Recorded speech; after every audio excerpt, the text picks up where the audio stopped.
Well,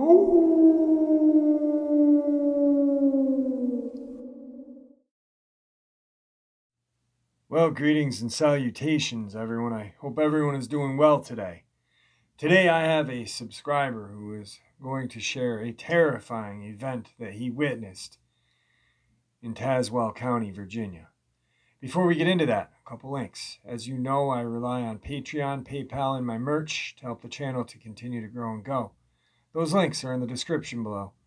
Also, Dogman Frightening Encounters, Volume 1, 2, and 3, the audiobook versions. They were written and researched by Tom Lyons, narrated and produced by me, Jeffrey Nadolny.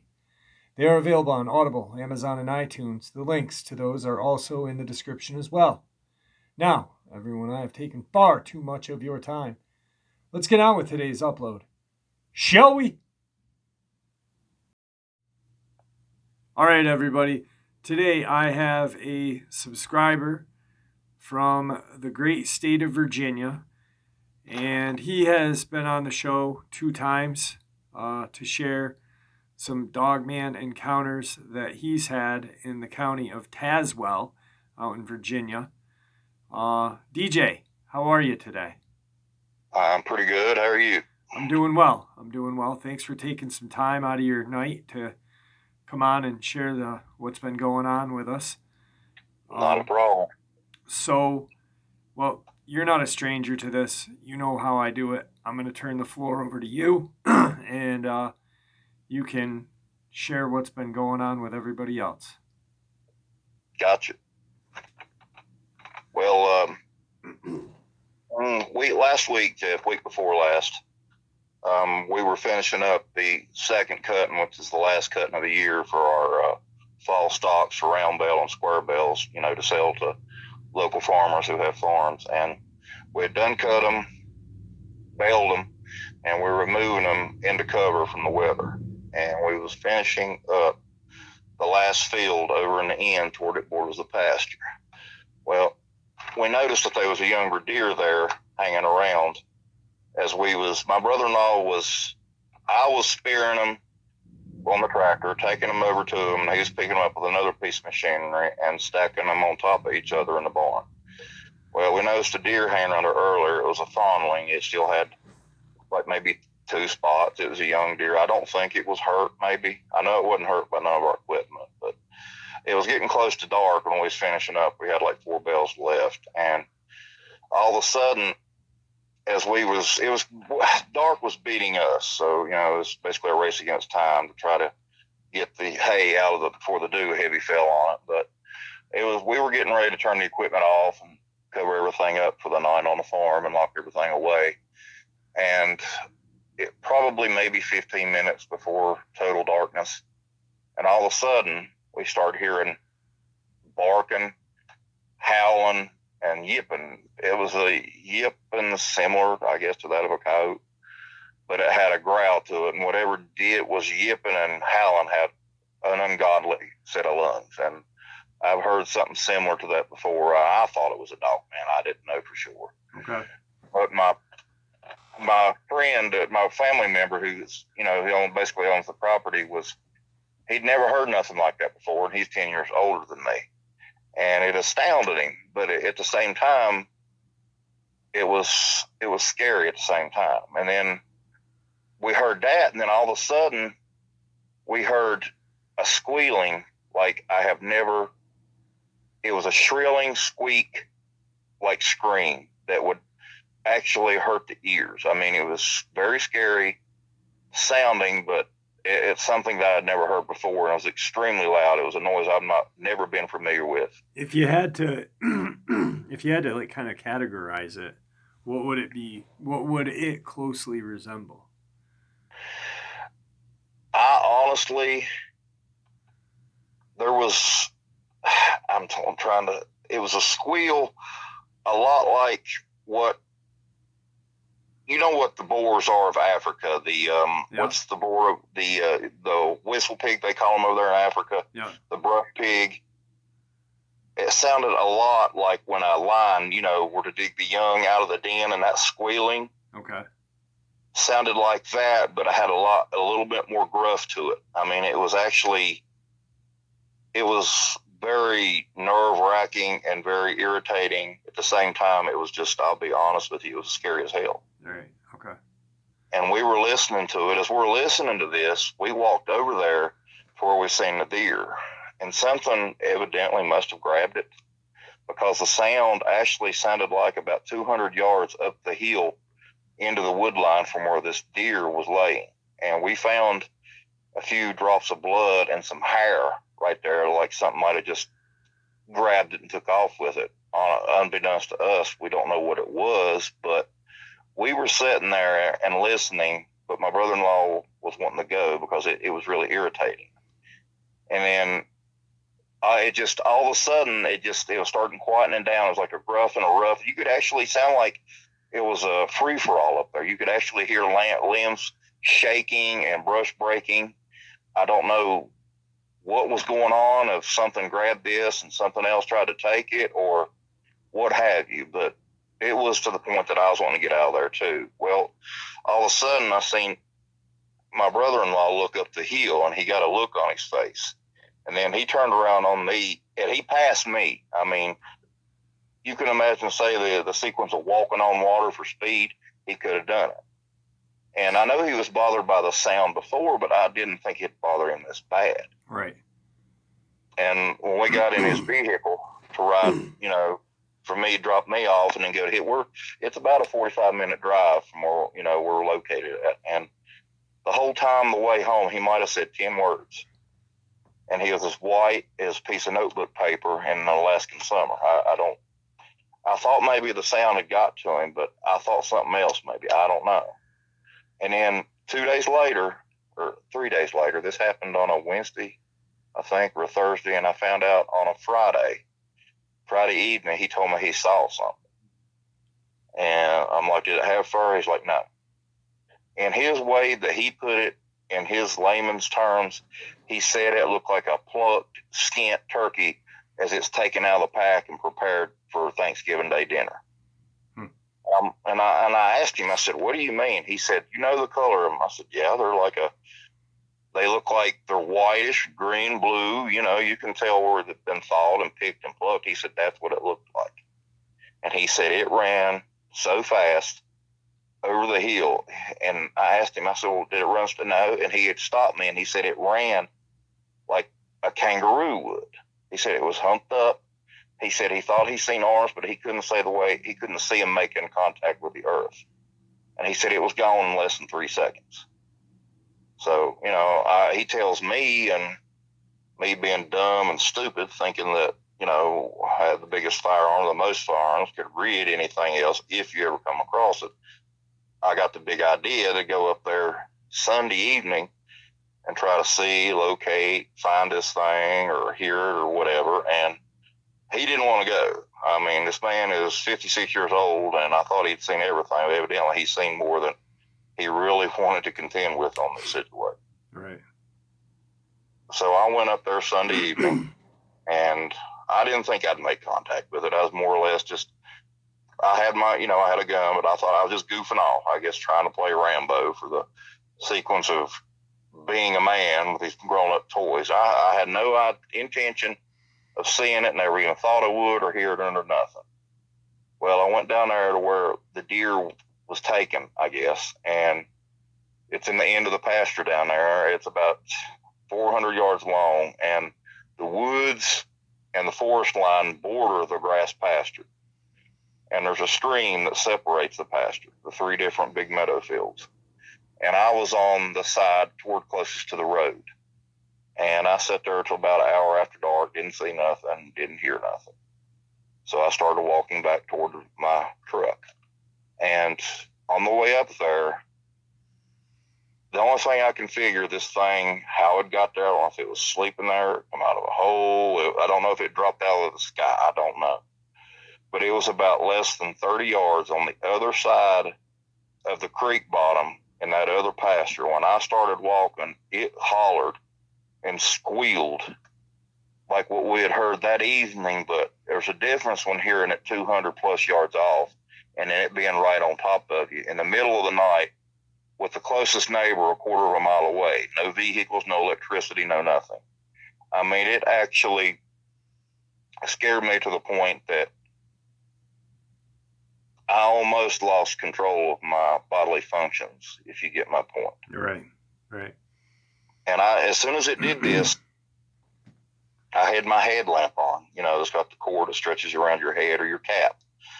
I'd already had it on. And as soon as it done this, I turned my head instantaneous to see what or if anything it would show up. And as soon as the light hit it, this thing took off. By other people's accounts and other witnesses, they say that the Dogman and the Squatch can move faster than you can blink an eye. This thing covered 175 to 200 yards flat in less than 5 seconds. The light hit it, and it's like as soon as the light, it was already on the run. It already had 20 feet on me by the time the law cut up with it, and I followed it run as best I could. This thing didn't run like a human. It didn't run like any normal animal. It's like the Planet of the Apes is the best way I can describe the way it moved. It was using its hands. Now, I'm not talking Paul's hands. It was hands. It had digits. And the best of my knowledge and what I observed in that amount of time before my light was getting weak until it got to the shadows, it was running with the hands inverted. It didn't have the hands flat palm down. They were turned inward, and it looked like it was pushing off the ground with the back of its hands and knuckles. And it looked like a skint turkey. The thing was an albino-ish, bluish gray. It was just had no hair about it at all. It was grotesque looking. It was so nasty looking that it was actually scary looking. And from what I could tell, there was not a hair one on this thing. It looked like it possibly had varicose veins. As far as the feet, what I could see, I couldn't see the feet because it was moving so fast. It did have a foot, but I don't know the exact shape. It looked like it was elongated, very long and skinny, not very wide at all. But the skin on this thing looked like that it had been drawn so tight and just twisted to the point it looked like you seen every bone and muscle and every piece of flesh in this thing. It was basically, it looked like if you could punch it with a pencil that it would drop all its innards out of it. The skin was stretched so tight against its skeleton. You could see every form of bone in its body as it moved. And I don't know if this thing, I'm guessing it or something like it was possibly what got into it up in the mountain, or what I'm guessing was the Dogman maybe. Right. And I've seen 2 or 3 either cuts healing like they were trying to scab over or scabbed, or veins on its left-hand shoulder behind, I guess you call the scapula, the back of the shoulder blade, coming down to the inner side level of the ribs. If it was veins, they were weird looking, but it looked like it was slashes that were trying and already started to heal. If I'm guessing what this thing is, it must have crossed paths. Either if that was a Dogman, it was doing a yipping and hollering and growling and fussing with this thing. Either the Dogman grabbed the deer and took off with it, and this thing thought it would take it, or this thing grabbed the deer and run across the Dogman, and the Dogman took it. I don't know. But I do know one of my description when I talked to my brother-in-law after I told you, remember I touched base with you. Yep. Forgive me, my nerves were tore up. That's all right. I still are talking about this thing. He described it to a T exactly what I was seeing. And he said that it was what he seen leaving that evening. So evidently it was the losing end of whatever it come into contact with, whether it be a Squatch or something else or a Dogman. And from what I've learned from you and, other encounters and listeners and people have come across this thing and what I've encountered, that was a Dogman hollering and barking and grussing. But this thing, I am not worried about Dogman in the least compared to whatever in God's name this thing is.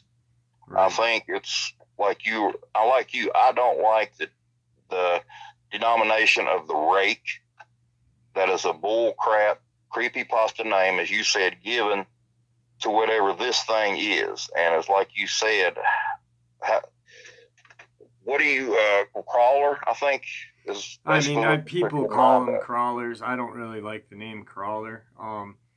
And I think there's a better name, because when you think crawler, that sounds like it's crawling up a wall. But Yeah, a lot of people are describing these translucent humanoid creatures that's that, what it would, like you said, it put your mind of translucent. yeah, I don't know. Like you and I were talking prior to this a little bit. I had a subscriber just recently. Um, she shared her granddaughter's encounter. Pam, she shared her granddaughter's sighting down in Mississippi. And, the interview caught me off guard, because the little girl had said to her grandma, she said, you got some strange looking dogs down here. And, prior, as I'm reading, I'm like, wow, what kind of dog man did this little girl see? And then she describes it, and it was almost identical. She put skinny, bald, white granddaddy or something like that. Yeah. And that's what they resemble. They almost look like they don't have any muscle, but No, they're strong as shit. I mean, exactly. and Well, I don't know where they come from, if they're from a different dimension or underground, subterranean. But like me and you said, we talked for a little bit before this. I said, I think they're subterranean because, from geographical evolution, the skin changes, the eyes change. Blind catfish have been translucent blind catfish have been spotted in underground lakes and caves. So I don't know. And you've got caves out in Tazewell County. yeah, we got a lot of them.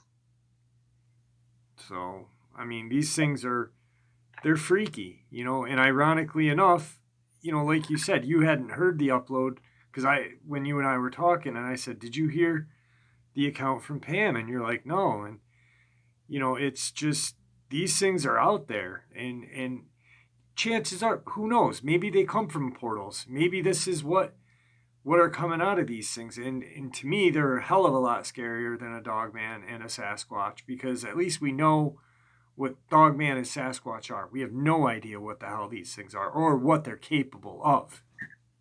You're exactly correct. I mean, anybody everywhere, male, female, it doesn't matter what county, state, or even country you live in. There's always been the legend of a werewolf, which a dog man is part human, part dog. But, that's always been in the back of our mind, whether people have seen it, encountered a dog man or not. You've got a base description, fiction as they want to call it, that all, humans are aware of. This thing, I don't know what in God's creation it is. It's like you said, it's basically an abomination. Yeah. Let me ask you about that first night when you guys were out doing what you were doing. You've had a couple of, hairy encounters with the dog man.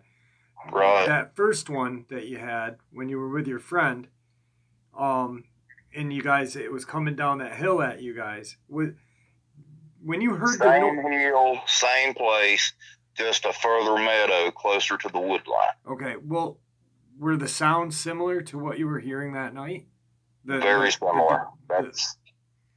That's what I basically trying to say. I think the one that was doing the yipping, barking, and like a growling, like scream, sort of, but with a lot of bass to it, was a dog man. So these things might have tangled up. That's what you're thinking over this. I'm thinking they've tangled over that deer, whichever one of them snatched it. Yeah. And I think that whatever this thing is, a frog man with AIDS, maybe, come out on the losing end. Yeah. And I say frog man because what little body characteristics I can make out in just a few seconds that I could try to identify. It looked like when it ran to the left, so its left-hand side. It looked like that it had no eyelids. Yeah. That the eyes were translucent, no eyelids, no hair, no nothing. But the eye, my light did reflect off of it. It was a yellowish orange. and it looked like that thing's eyeball was as big as a baseball. No ears, no earlobes that I could see, but what I seen was correct. It looked like a hole, an entrance like on the side of its head, where our ears are behind our eyes and our jawline. It looked like it was just a naked hole. Huh. And I say frogman as I refer to it because the fingers, like we talked earlier, anybody who's ever seen a frog, their legs, them long toes they got, prehensile like toes. This thing had fingers, not paws, not coon claws, but actual fingers. And the two that I seen were so long, I'm thinking between 8 and 9 inches long. That because it was moving so fast, I barely got the one look at it, but I seen it pull its leg, limb up or whatever, and it was moving off the ground with its front limbs off the back of its hands.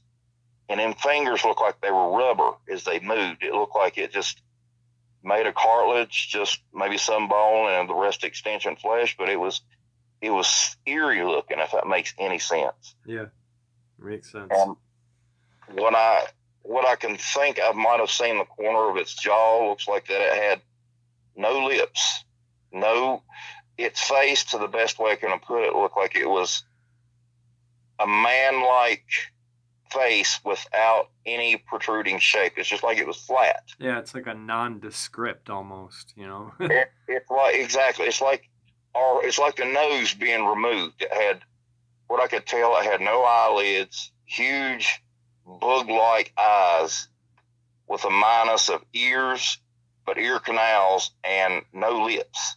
It looked like just a concave indentation, I think, with its mouth open. Yeah. I have never... What's interesting is that you said something that kind of caught me off guard, was that it came out on the losing end, but you really don't know that. Just because it had a couple scratches on it, you don't know who won. That's very true. The only way I say that is because I didn't see nothing the evening we heard this. My brother-in-law is the only one that made contact with it right at the edge of dark, and he said it was running away, that it looked like it wasn't carrying or dragging nothing, but it was running away. So that's the only reason that I referred to it as a losing end of the stick. Right. It could have very well whipped the Dogman. It could have killed him for all we know. But I've always judged a battle if something like that happens, the first one to turn tail and run is usually the loser. Or it killed the Dogman and just left without it didn't want the deer. Maybe they killed a kill. Who knows? Like I said, we don't know shit about him. That's what makes him so scary. Exactly. We don't know. And even if it did kill a Dogman right there, or it wounded it bad enough that it died, pretty much anybody that's had any contact or listens and researches cryptids knows that if it hits the ground or wherever it makes contact, wherever it's died, it will not be there long. Right. The rest of it's kin. Yep. So that's the reason it wouldn't even done no count for me and him to go up there with flashlights, especially after we heard that evening, or wait till the next day, because there's not going to be no body of anything. Yeah, absolutely. Yeah, I mean, these things, whatever the heck they are, I'm at a loss because, when Pam shared that and the email she sent me, I shared on the upload, and she asked for some advice. And like I put it on the channel, I said, get some lights out in your yard. You've got a huge yard, get some lights out there. That way, if you see this thing, you can turn the lights on it, blind it, hopefully, and shoot the shit out of it.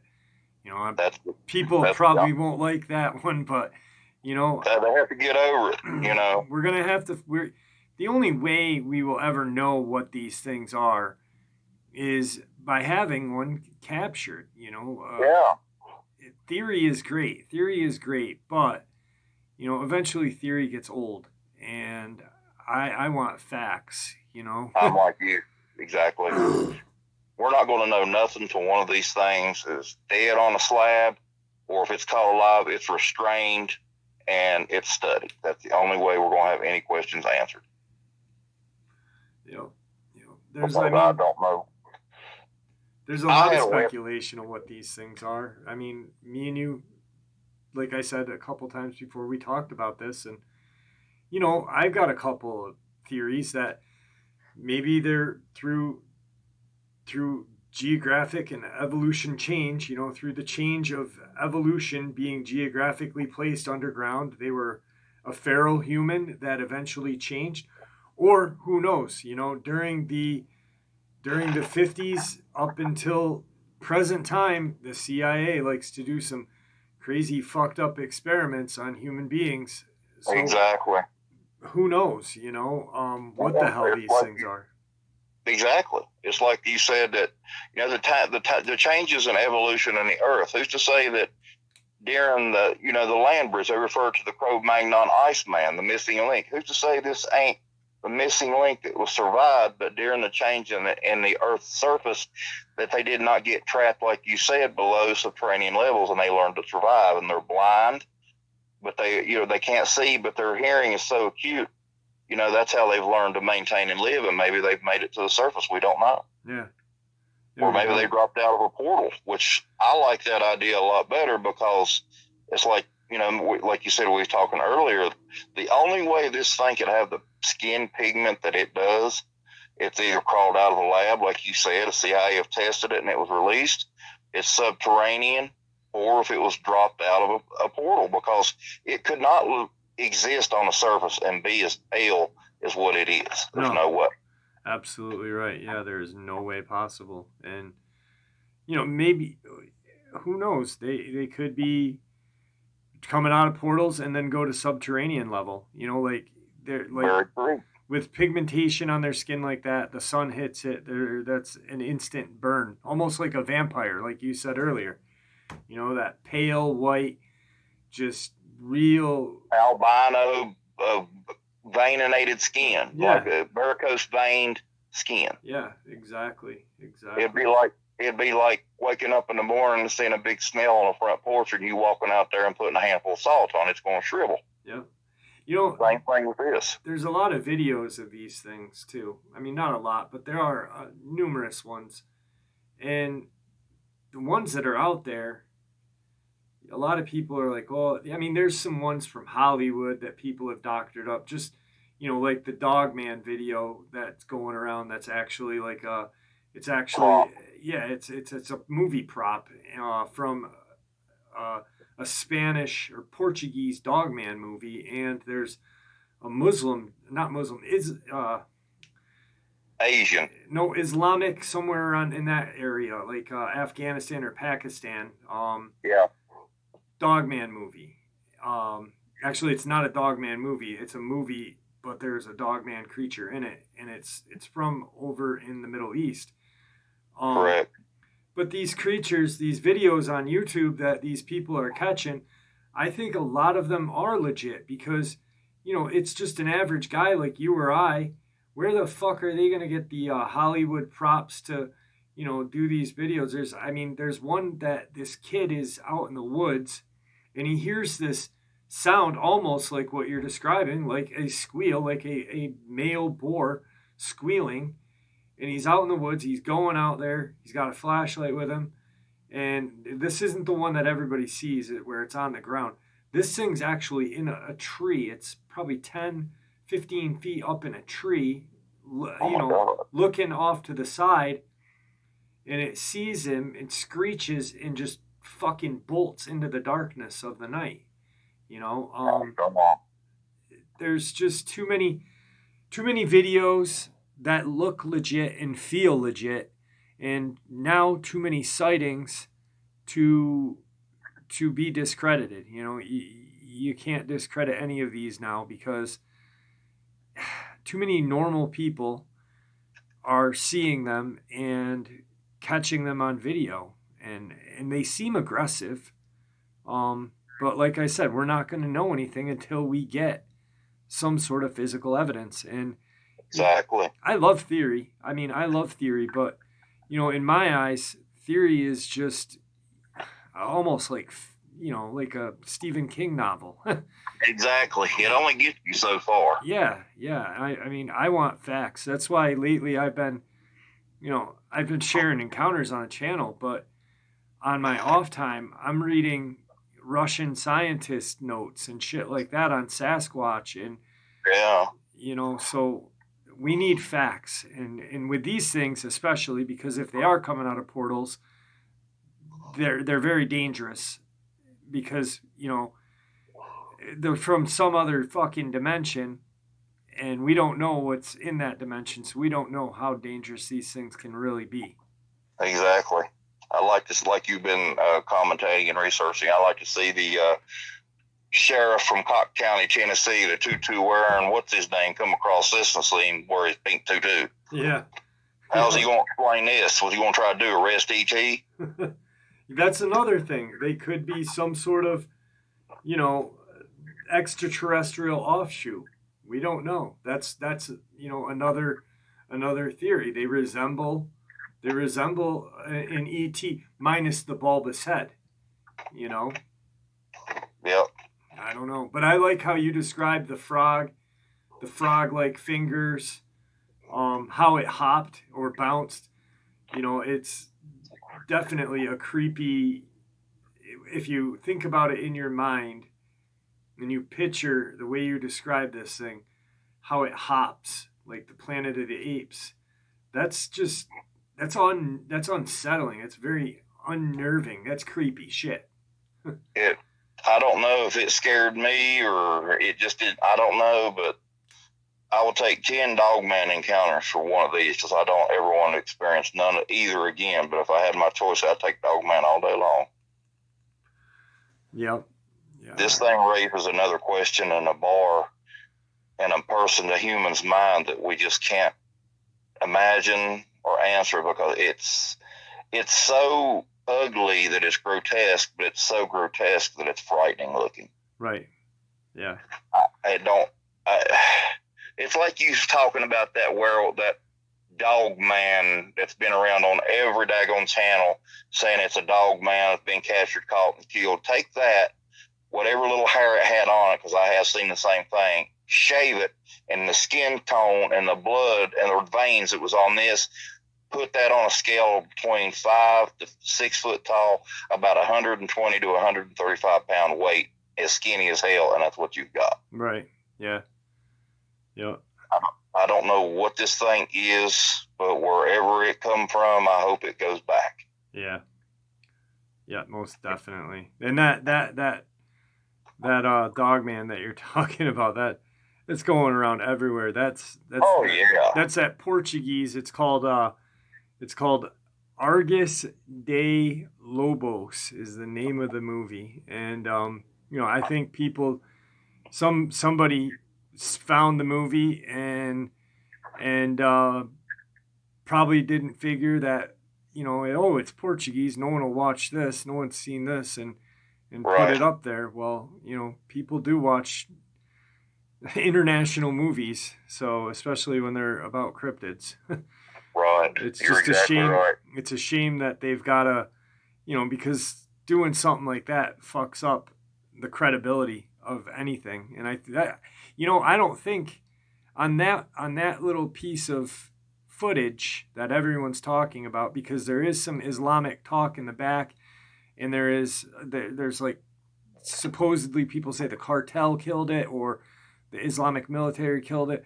Well, it's from two different movies. It's from, the Islamic one it's about some king from the 18th century, and it's like a fantasy movie, and there's a dogman-like creature in it. And then the Argus de Lobos is in Portuguese, which is Spanish. So, I mean, there's where you get your cartel. But that ruins, I think what that is I don't think a person in our community did that. I think that the government put that shit out, and knowing eventually someone's going to catch on, and that's going to ruin the credibility of our community. And that's what we've got to stop, because, there's too much evidence out there. There's too many encounters. These things are real. These things are dangerous, and you can't make a laughing stock out of these, because then we just become easier feeding for them, So exactly, we've got to really take charge and kind of push back at the government for lying to us as much as they do. Well, they treat us like they do mushrooms. Mushroom farm. They feed us shit and keep us in the dark. Yep, that's exactly what they do. Wow. Well, I appreciate you coming and sharing this with us. I thank you for your time. I know you didn't really. I know it's been when I talked to you, you were almost didn't want to share what happened Sunday. You were just going to talk about, the when you and your brother-in-law were out there. But I appreciate you taking the time to share this with us, because whatever this thing is, we need to get to understand it, especially if it's, this is the second time that I've heard about this in a week, from two different subscribers from two different locations. Right. So it's just it's another creature that we need to be weary of, and who knows how long they've been out there. We don't know, which is exactly. even scarier. That's what makes it scarier. So you're exactly right. Well, DJ, is there anything that you'd like to say to anybody before we end the interview? Do me a favor, don't hang up when we end the interview, because I want to talk to you a little bit after. No, there's nothing I can say out there, Jeff. I just thank you for your time, and we all appreciate what you do. Well, like I said, you guys are the channel. You guys are this is just a platform. I give you guys a platform to share, and I appreciate you guys sharing. So, DJ, thank you for your time, and please be safe, and always be prepared. You know what I mean on that one. Yes, sir, I do. All right, buddy. It was good talking to you. You too. Have a good night. You as well. Bye-bye. Bye. Wow. What a great interview. I know that when DJ and I talked initially, he was just going to share the first part of what had happened. He told me about Sunday night, but he was not sure if he wanted to share that because he was having a hard time dealing with what he saw that night. I'm really glad that he was able to share it because, like I said in the upload, it's creepy that in the last week I've had two different subscribers from two different locations talk about this very strange light creature. And it also shows that these creatures do mix it up every once in a while, which is rather terrifying as well. I mean, imagine being out in the woods and coming across one of these and a Dogman tussling. I'm not thinking I'd like to see that. Well, maybe I would, but either from the comforts of my home on a TV or, a good distance away through a scope. But anyway, I always like talking to DJ. He's a super nice guy. Tazewell County, as you know, is where there's cave systems. I've had a couple different subscribers come on and talk about dogmen all throughout the county. And very, very interesting area. So, all right. Well, I hope you enjoyed the upload as much as I enjoyed sharing it with you. And with that, I want to bid you farewell. Thank you, and be kind to each other. Oh, yeah, and see ya!